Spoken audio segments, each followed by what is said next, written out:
बाकीच्या गोष्टी करा, त्याचा काही प्रॉब्लेम नाही, पण तुम्ही डेव्हलपमेंटबद्दल पण आम्हाला चांगलं वाटेल ना, की आमचे जे सारखे यूथ्स आहेत ते लोकांना काय पाहिजे, अपेक्षित काय आहे डेव्हलपमेंटच्या गोष्टी.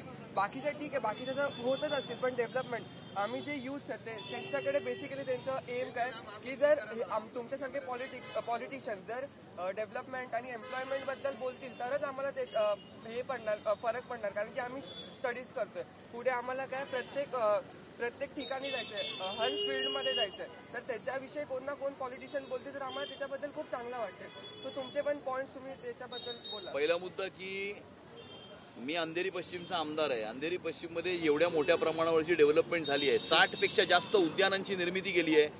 स्लम एरियामध्ये 100पेक्षा जास्त टॉयलेट्सची निर्मिती केली आहे. जू बीच आज जसं चकाचक आहे याच्या आधी कधीच नव्हतं. गिल्बर्ट हिल इकडनं आपण जवळ चालत गेलो तर गिल्बर्ट हिल आहे. गिल्बर्ट हिलचा ॲक्सेस इकडनं या ठिकाणाहून हा आम्ही केला. गिल्बर्ट हिलचं कॉन्झर्वेशन प्रिझर्वेशन हेही आम्ही केलं. मोठ्या प्रमाणावरती अंधेरी पश्चिममध्ये रस्त्यांचं कॉन्क्रिटीकरणाचं काम चालू आहे. छोट्या रस्त्यांचं मॅस्टिक एस्फॉल्टमध्ये डेव्हलपमेंट चालू आहे. मोठ्या प्रमाणावरती रोड वायडनिंगचे प्रोजेक्ट्स चालू आहेत. स्किल डेव्हलपमेंट सेंटरचं काम चालू आहे. लेझर शोचं काम चालू आहे. अंधेरी मार्केटच्या रिडेव्हलपमेंटचं टेंडर ही प्रगतीपथावर आहे. त्यामुळे मोठ्या प्रमाणावर विकासाची कामं ही अंधेरी पश्चिममध्ये गेल्या 11 वर्षामध्ये आम्ही केलेली आहेत. तशाच प्रकारे मुंबई शहरामध्ये देवेंद्रजींनी जो कोस्टल रोड आहे, अटल सेतू आहे, CCTV कॅमेरा आहे, BTT चाळीचं डेव्हलपमेंट आहे, अभ्युदयनगरचं डेव्हलपमेंट आहे आणि हे सगळे मेट्रो आहे. आता आपण मेट्रोनी या ठिकाणी येऊ शकतो. मोठ्या प्रमाणावर मुंबई शहरामध्ये विकास, उन्नती आणि प्रगती आणण्याचं काम हे देवेंद्रजींच्या माध्यमातून गेल्या 11 वर्षामध्ये झालेलं आहे.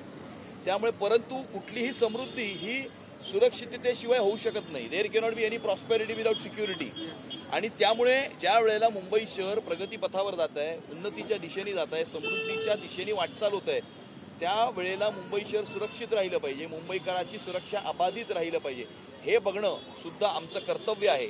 आणि त्यामुळे विकासाबरोबर सुरक्षितता सुद्धा हा एक मुद्दा आहे आणि तो सुद्धा मुंबईकरांची सुरक्षितता अबाधित ठेवणं हे सुद्धा आमचं परम कर्तव्य असं आम्ही.